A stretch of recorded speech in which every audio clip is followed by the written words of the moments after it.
Language matters, so be aware of the language you use. And no, you don't need to be anxious. You need to be mindful. Be mindful about the subtleties that your language is communicating and the biases and beliefs that at this moment you may not even know you are perpetuating. As you are learning more and more about your unconscious biases, I'd like to invite you to engage in a deeper reflection about the fact that when we are using language unconsciously, we may continue to have interactions that hurt people. I don't like to argue, so I say nothing and fume for days. How do I set boundaries without sounding like a jerk? I hate the idea that I might accidentally offend somebody, so sometimes I'd just rather say nothing at all.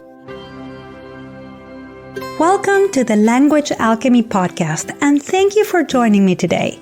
This is your host, Alejandra, a transformative communication teacher and coach devoted to helping you have more peace and more harmony in all your relationships.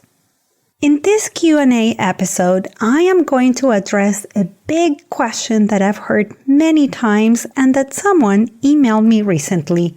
Let's call them M. This is the question.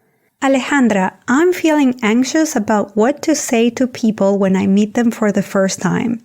With all that I have been learning about systemic racism and unconscious biases, I don't know what's okay to say anymore. How do I make sure my language is not offensive? First of all, M, thank you for your question. In your question, I am hearing that you have been learning a lot about social and racial justice, and that you want to make sure that your language doesn't continue to hurt people who have already been hurt for generations. Thank you for wanting to do something different. I'd like to encourage you to consider that something different is not just because it's the right thing to say, but rather to have an intention of bringing more healing to our human family. And how do you bring more healing? Keep listening and you'll find out. The language you use to communicate matters. For example, I know you're an adult. So if I addressed you as, "Hi kid," or "Hello kiddo," or "Hey you little one," or "Hi you small creature," you would probably find it odd to say the least. And it's very likely that you would stop listening to this podcast. Why? Because if I called you a child or one of its equivalents, you wouldn't feel connected to me. I'm not addressing you accurately, not because it's right or wrong, but I'm not really seeing you as you are. I'm not acknowledging that you are an adult. So in one sense, being aware of the language you're using to address or talk to people is important. What's more though, the language we use to communicate shows our biases. So if I address you as a child, perhaps that means I'm seeing myself as the adult, as the big person, and I'm seeing you as the small person. So this language is expressing differentiation and a power dynamic between you and me. Now, M, should I be anxious about using this kind of language with you? No. However, it would be very useful to be mindful. So to answer your question, yes, language matters, so be aware of the language you use. And no, you don't need to be anxious. You need to be mindful.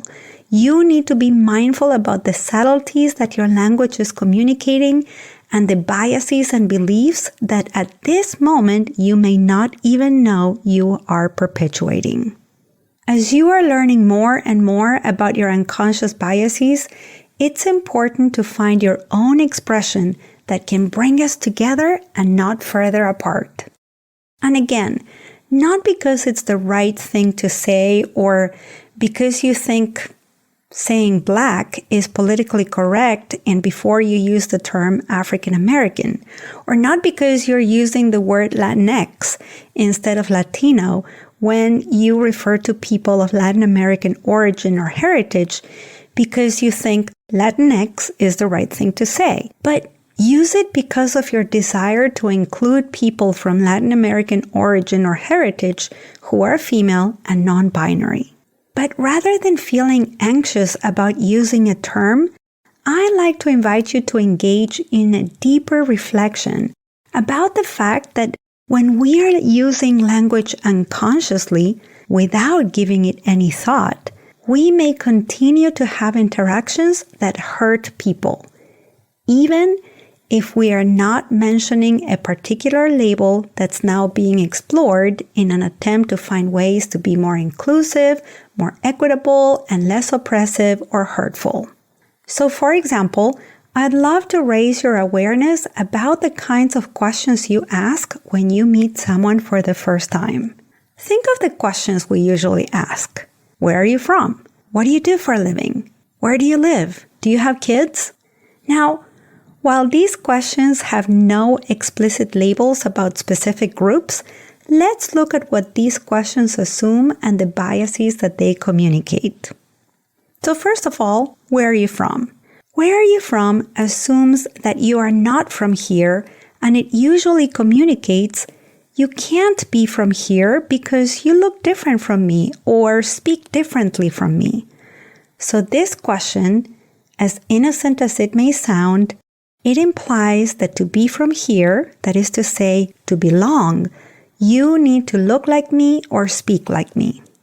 What I would love for you to notice is whether you ask this question to every single person you encounter, or whether you only ask this question to people you see as different from you. I can tell you from my experience, this is one of the questions I get asked the most. I can't recall going to a new place and meeting white people like you, Em, who have not asked me that question. And sometimes when I say, I'm from here, the response I receive is, no, come on, seriously, where are you from? I hear your accent. Or, where are you originally from? I'd also like to tell you that this is not the first question a lot of non-white people or immigrants ask me. Maybe it comes up later in the conversation. But with white people, this is usually the first or second question for sure. I actually tested this with a friend of mine from Brazil who's blonde and has pale skin. She's not asked this question unless she mentions that she is from Brazil. The same goes for my husband. Where are you from? Is not one of the first questions he gets asked unless he talks about his move to the West Coast. Now, let's go to the second question. What do you do for a living? This question assumes that adults work, and it comes from the fact that working is so valued in Western society. Yet, there are many people who have lost their jobs at the moment, many of whom are people of color. There are many others who are in transition, and there are also others who are not working because of personal reasons. Several of my clients have shared in our coaching sessions how this question impacts them negatively. In fact, I've had several coaching sessions in which I helped my clients find their authentic language to answer that very sensitive question without feeling that they have no value in society at the moment because they're not working. I also hear from clients how they may mention the industry they're employed in at the moment, but then they quickly change the subject to talk about something else. The thing is that having a job or being able to choose what job to have is a matter of privilege. So if you would like to recognize yours, Em, notice what happens if this is one of the first questions you ask. Now let's go to the third question. Where do you live? This question is similar to the where are you from question.